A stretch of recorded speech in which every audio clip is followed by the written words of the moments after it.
ಅಮರೇಶ್ವರ ದನಗಳ ಜಾತ್ರೆಗೆ ವಿವಿಧ ತಳಿಯ ಎತ್ತುಗಳು ಕೊಳ್ಳುವಿಕೆಯಲ್ಲಿ ತೊಡಗಿದ ರೈತರು. ಬಹುದೊಡ್ಡ ಜಾತ್ರೆ ಎನ್ನುವ ರಾಯಚೂರು ಜಿಲ್ಲೆಯ ಗುರುಗುಂಟ ಶ್ರೀ ಅಮರೇಶ್ವರ ಜಾತ್ರೆಗೆ ದನಗಳ ಜಾತ್ರೆ ಪ್ರಮುಖ ಪಾತ್ರ ವಹಿಸುತ್ತದೆ.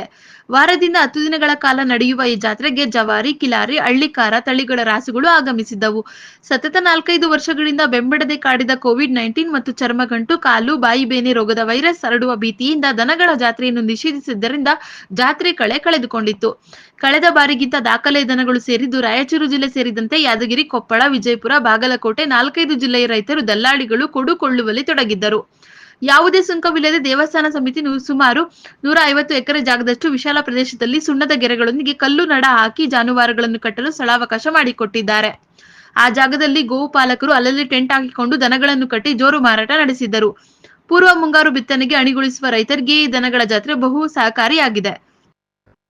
ಆಧುನಿಕತೆಯ ಭರಾಟೆಯಲ್ಲಿ ಕೃಷಿ ತ್ಯಜಿಸಿ ಬೇರೆಡೆ ಮುಖ ಮಾಡಿ ರಾಸುಗಳನ್ನು ಮಾರಿದ ರೈತರು ಖರೀದಿಯಲ್ಲಿ ತೊಡಗಿದ್ದರಿಂದ ರಾಸುಗಳ ದರ ಈ ಬಾರಿ ತುಸು ಜಾಸ್ತಿ ಎನ್ನುವುದು ಕೆಲವರ ಅನಿಸಿಕೆ ವ್ಯಕ್ತಪಡಿಸಿದರು.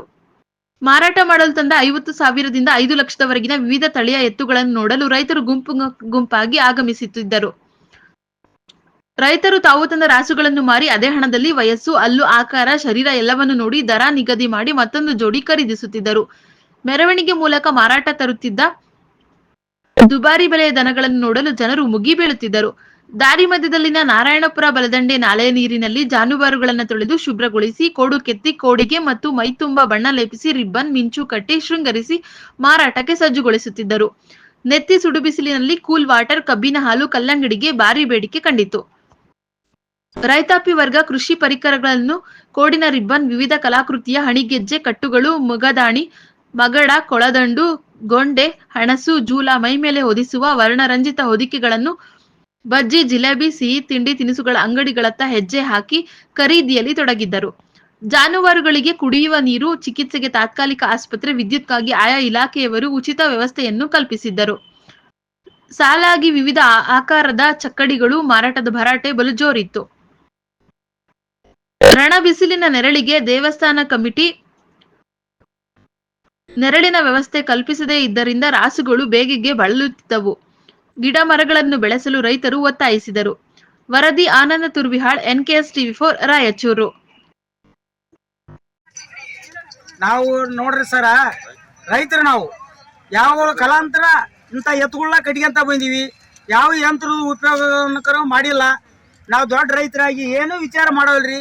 ಮುಂದೆ ಏನಾದ್ರೂ ಮಾಡಿ ಇಲ್ಲೇ ಸೌಕರ್ಯ ಮಾಡಿಕೊಟ್ಟು ಎತ್ತುಗಳು ಮಾರಾಕ ದೊಡ್ಡ ಅನುಕೂಲ ಮಾಡಿಕೊಡ್ರಿ. ಮತ್ತು ಹೆಚ್ಚಿಂದ ಏನಂದ್ರೆ ನೆರಳು ಮಾಡಿಕೊಡ್ರಿ, ಮತ್ತು ಗಿಡ ಗಂಟಿ ಬೆಳೆಸ್ಕೊಡ್ರಿ. ಮತ್ತು ನೀರಿಲ್ಲ ಹೆಚ್ಚಾಗಿ. ನಾವು ದೊಡ್ಡ ರೈತರು ಯಾವುದೇ ಇರಲಿ ಎತ್ತುಗಳಿಗೆ ಇಂಥವು ಯಾವ ಪರಂಪರೆ ಇಂಥವ ಕಟ್ಕೊಂತ ಬಂದೀವಿ ನಾವು. ಮತ್ತು ಯಾವುದೇ ಯಂತ್ರಗಳು ಕೂಡ ನಾವು ಯಾವುದು ಉಪಯೋಗಿಸಿಲ್ಲ ಇವತ್ತಿಗೂ ಕೂಡ. ನೀವು ಏನಾರ ಮಾಡಿ ಇಲ್ಲೇ ನೆರಳು ಮಾಡಿರಿ, ಗಿಡ ಗಂಟಿಗಳು ಬೆಳೆಸ್ರಿ ಹೆಚ್ಚಿಂದ. ಮತ್ತು ನೀರಿಂದ ಭಾಳ ತಿಪ್ಪಲ ಹೆಚ್ಚಾಗಿ ಸ್ವಲ್ಪ ನೀರಿಂದ ಸೌಕರ್ಯ ಮಾಡಿಕೊಡ್ರೆ ನಿಮ್ಮ ಒಂದು ಸ್ವಲ್ಪ ಮನ್ನಣೆ ಕೊಡ್ರಿ ಅಂತ ನಾವು ನಿಮಗೆ ಹೆಚ್ಚಾಗಿ ಬೇಡಿಕೊಳ್ತೀವಿ ನೋಡ್ರಿ ಸರ್. ನಿಮ್ಗೆ ಏನಾದ್ರೂ ಸರ್ಕಾರ ಇದಕ್ಕೆ ಟ್ಯಾಕ್ಸ್ ತಗೊಂತಾರ? ಜಾಗಕ್ಕೆ ಟ್ಯಾಕ್ಸ್ ತಗೊಂತಾರ? ನೀವು ಯಾವ್ಯಾವ ಊರು ಜಾತ್ರೆಗೆ ಹೋಗ್ತೀರಿ? ನಾವೇನ್ರಿ ತಾಳಿಕೋಟು, ಈಗ ಕೋತಾಳ ಹೋಗ್ತೀವ್ರಿ. ಎಲ್ಲಿ ಬೇಕಲ್ಲಿ ಹೋಗ್ತೀವಿ ಬಿಡ್ರಿ ಸರ್. ಎಷ್ಟು ಬಂದ್ರೆ ಬಿಡ್ತೀರಿ ನೀವು ಎತ್ತನ? ಎತ್ತು ನೋಡ್ರಿ 2 ಲಕ್ಷ 3 ಲಕ್ಷ ತನ ಅದಾವ, ಮತ್ತೆ 3.5 ಲಕ್ಷ ತನ ಅದಾವ. ನಮ್ಮ ಎತ್ತು ನೋಡ್ರಿ 2 ಲಕ್ಷದ ಮೇಲೆ ನೋಡ್ರಿ ಅಷ್ಟೇ. ನಿಮ್ಮ ಎತ್ತು ಗುಡುಗುಡ್ಡ ಶ್ರೀ ಅಮರೇಶ್ವರ ಜಾತ್ರೆ ತಲತಲಾಂತ ಕಲಿಯುಗದಿಂದಲೂ ಪ್ರಸಿದ್ಧವಾದಂಥ ಅಮರೇಶ್ವರ ಜಾತ್ರೆ. ಈ ಅಮರೇಶ್ವರ ಜಾತ್ರೆ ದೊಡ್ಡ ದನಗಳು ವ್ಯಾಪಾರಕ್ಕೆ ಬರ್ತಾವ. ವ್ಯಾಪಾರಕ್ಕೆ ಬಂದ ನಿಂತ ಜನಗಳಿಗೆ ನೆರಳಿಲ್ಲ. ಆಮೇಲೆ ನೀರು ಕುಡಿಯೋಕ್ಕೆ ನೀರು ಸಹಿತ ಇಲ್ಲ. ಆಮೇಲೆ ಡಾಕ್ಟ್ರುಗಳು ಇಲ್ಲ, ಏನಿಲ್ಲ.